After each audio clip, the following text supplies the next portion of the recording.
Welcome in, everybody, to Gamecock Central. Kendall Smith and Wes Mitchell joining you here for another edition of the Recruiting Rundown. A big weekend coming up for South Carolina. They take on Missouri. Wes, Missouri.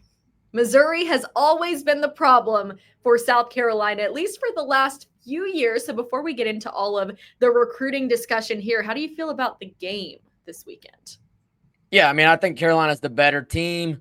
This has been a year of Carolina kind of getting over these hurdles, climbing these mountains, exorcising these demons. Let's find out if they can do it again this weekend. But definitely, I think Carolina's the better team. We'll see if they can let it play out like that in real life, Kendall.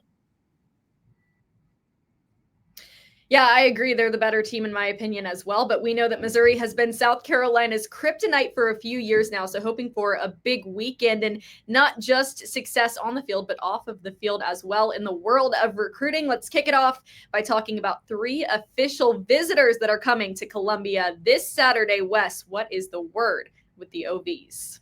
Yeah, right now, 3 expected in. It's still a little bit early. Could that always shift? Maybe. But right now, that's my expectation. 3 guys coming in, starting off with a guy right down the road in Mike Tyler, Hammond School, right here in Columbia, 3-star tight end. We've talked about him here on the show before. Committed to LSU, and that's going to be a trend here, Kendall. Guys that are committed to other programs that South Carolina is trying to flip their way. Mike Tyler, no different, has been committed to LSU for a while now, but has been on campus at South Carolina several times this season. The Gamecocks will really look to close this thing out this weekend by kind of laying all their cards on the table, letting him see exactly how he would be used at South Carolina. I would imagine some discussion about Josh Simon, how well he's done at South Carolina, and how they've used him in this offense will be a big part of that pitch this weekend as well. If you kind of go down the line here, Kevin P., who's an offensive lineman from Lancaster, similar situation, committed to Georgia Tech, was a late offer from South Carolina, but the Gamecocks have really pushed here in kind of the final stretch as we get very, very close to early signing day. And, I think there's some confidence on the South Carolina side here, but obviously they're going to need for this weekend to go well and kind of for him to feel completely comfortable with their plan for him at South Carolina after this visit, because he is, as I said, committed to Georgia Tech.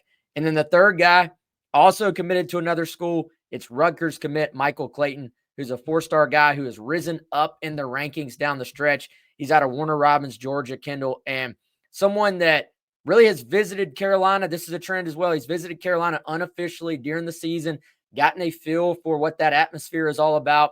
And this weekend, he will get a feel for their exact plan for him in Columbia. And as we know, Torian Gray does a fantastic job, not only developing guys in, the secondary, whether it's safety or cornerback, but also just building those relationships and making prospects feel comfortable with the plan for them at South Carolina. So 3 guys committed to other schools, but 3 guys coming in officially that I think the Gamecocks will feel really pretty good about where they stand once this weekend is over. Yeah, I'm sensing a theme. Guys committed to other schools, and South Carolina has done a pretty good job so far this season of being able to flip some recruits. And there's another guy they're trying to flip out there, Jared Smith, who has been really, really fantastic throughout this season at the high school level. He's committed to Auburn right now. He's coming this weekend on an unofficial visit as South Carolina takes on Missouri. Where did the Gamecocks stand with him right now, Wes? Yeah, yet another chance for them to put their best foot forward with Jared Smith. As most people who follow recruiting know, he's been a priority target for them for months now, even leading into his commitment. South Carolina at one point was the leader. Auburn kind of made a late push, got out in front, and landed his commitment. But South Carolina, Sterling Lucas, really this entire staff, they've kept working in terms of trying to add Jared Smith back to the commitment class for Carolina. And, he's a guy who really, you look at that kind of the way they have used Dylan this year is something that I think you're selling hardcore to Jared Smith. And that was something that was on display when he was in town unofficially when South Carolina faced LSU. And that will be on display this week as well. So even though he committed to Auburn, he really has kind of stayed open, I guess you would say, at least to hearing what Carolina has to say, has a great relationship with Sterling Lucas, and is someone that I think even after that pledge, the Gamecocks have kind of quietly felt pretty good about. Now they're going to try to make their final push as we get into the early signing period, which I believe is when Jared Smith will make kind of his final decision. And you mentioned that trend, Kendall. There's a lot of prospects in this class right now, whether you're talking about South Carolina targets or just prospects in general who are committed to one school, but are kind of still considering other programs and are looking, hey, am I making the absolute right decision for myself? And what does it look like for me in terms of my future? And with the early signing period now, these decisions get made a little bit earlier than they used to. Not really hearing anything about prospects waiting till February. It's all about these next few weeks leading into that early December signing day. Yeah, and that's something we've seen over the last few years. December really is the marquee time for a lot of these guys to sign with their respective schools. And it's hard to believe that that's already coming up so quick. The season flying by, Wes. You have this game this weekend against Missouri, where South Carolina obviously plays at home. And then next weekend against Wofford at home. Then they're on the road at Clemson. And then you've got a bowl game, and essentially season's done. So only a couple more opportunities for South Carolina to really impress these recruits on their home turf in Columbia, South Carolina. Obviously, we know that the lists can change a little bit as we get closer to the day of the game. But as of right now, who's expected to come this weekend and visit South Carolina that really stands out to you, Wes? Yeah, and Kendall, I think worth mentioning that every single one of these weekends Carolina has had for home games, like they've had some pretty impressive lists of prospects coming in. So they've taken great advantage of what have been sellouts every single week and have been great atmospheres every single week. This won't be a night game per se, but with it being a 4:15 kick, you are talking about a game that will be a night game probably by halftime. So I think for Carolina, just taking advantage of these opportunities has been good.